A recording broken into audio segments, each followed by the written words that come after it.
Oi, gente! No assunto de hoje, astrologia, a gente vai entender um pouco mais do mapa para as crianças. Então, se você tem filho pequeno ou trabalha com criança também e tem curiosidade sobre o assunto, vem comigo.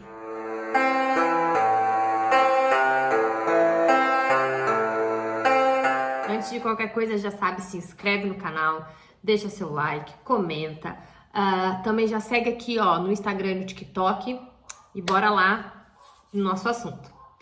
Gente, uma coisa que fica muito clara para mim dentro da astrologia é que as crianças, elas são muito mais sensíveis do que os adultos na percepção da vibração astrológica.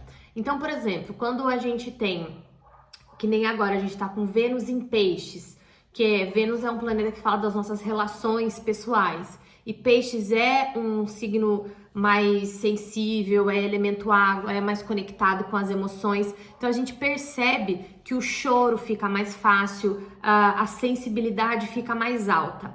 Nos adultos, a gente consegue perceber, principalmente nas pessoas que têm, por exemplo, lua ou ascendente em elemento água, mas nas crianças fica muito visível isso, porque elas se expressam com mais clareza. As crianças, elas acabam não tendo esse filtro social do que eu posso, que eu não posso fazer. Elas são bem mais autênticas do que os adultos. Então, por exemplo, nesse momento a gente consegue perceber que as crianças estão chorando com mais facilidade, estão mais sensíveis e dessa forma também se irritam com mais facilidade. Por isso que às vezes uma situação em que você falaria algo para essa criança e tudo bem para ela, agora nesse momento quando você fala a mesma coisa, ela fica brava, ela chora, ela briga e gera aí toda uma cúpula de estresse e irritação. Dentro do mapa, a gente já sabe que o signo é como a gente se sente e o ascendente é como a gente se mostra. Então, por exemplo, se eu pegar duas crianças que ambas são Capricórnio e uma o ascendente é Aquário e outra o ascendente é Peixes, a gente vai perceber uma diferença de posicionamento dessas crianças. Ambas se sentem maduras, responsáveis, são crianças mais objetivas, práticas de ação, são crianças que vão procurar fazer as coisas sozinhas primeiro, por conta desse signo de Capricórnio, né? Ela se sente grande o suficiente, vamos dizer, para ter responsabilidades e para fazer as coisas dela, independente da idade, né? Só que em cada fase a gente vai ver esse amadurecimento com mais clareza. Mas vamos pegar uma criança aí da idade da Liz, de 4 anos.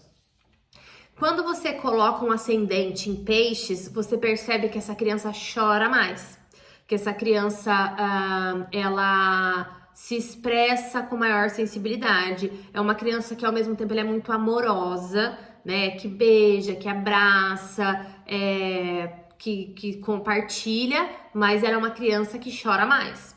A criança com ascendente em Aquário, você vai perceber que ela é mais diferentona. Então, ela gosta de coisas diferentes, teimosa também, porque Capricórnio já é um signo do elemento terra, né? Então, já vem com aquela coisa de eu faço tudo do meu jeito. E Aquário também tem esse espírito livre de rebeldia. Então, é uma criança que vai se mostrar um pouco mais rebelde, talvez um pouco mais difícil no trato, né? Porque é uma criança e tem coisa que não pode deixar uma criança fazer, mas a gente já sabendo, a gente com essa informação, a gente tem ali vamos dizer, uma ferramenta que informa pra gente saber como agir com essa criança. Adianta sempre brigar, bater de frente e querer colocar rédea numa criança com esse ascendente? Não.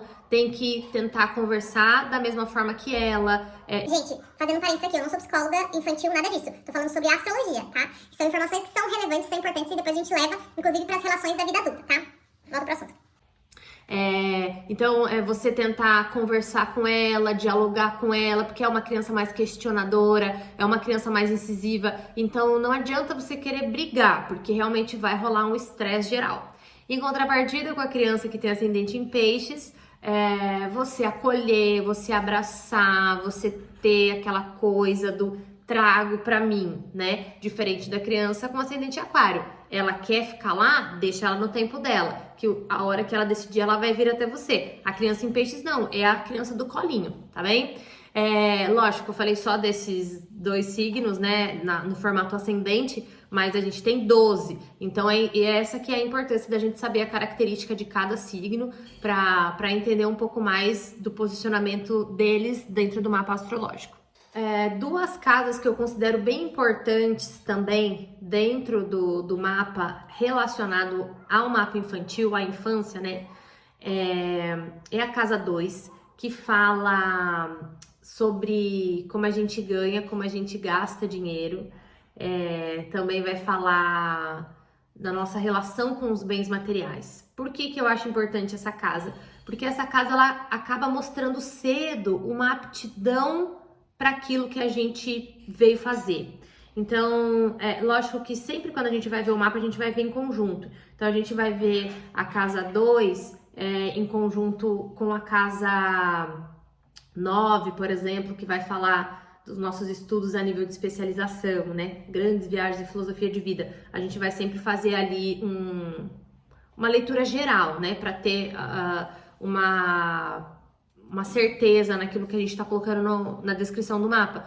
Mas a casa 2, quando você olha só para ela, você vê como a criança se relaciona com as coisas que ela tem, com os brinquedos dela, com o ambiente dela, o meu quarto, a minha cama, os meus brinquedos, ou não, eu sou uma criança que nem ligo para meus brinquedos, o importante é eu estar com todo mundo, ou eu sou uma criança que tenho ali um elemento água, né, um signo de elemento água, então eu tenho maior sensibilidade para música, para dança. Ah, não, eu sou uma criança que tem elemento fogo, então eu sou uma criança ativa, uma criança com muita energia, precisa gastar essa energia dessa criança. Então essa casa é importante nesse sentido. A casa 3 fala dos nossos pensamentos,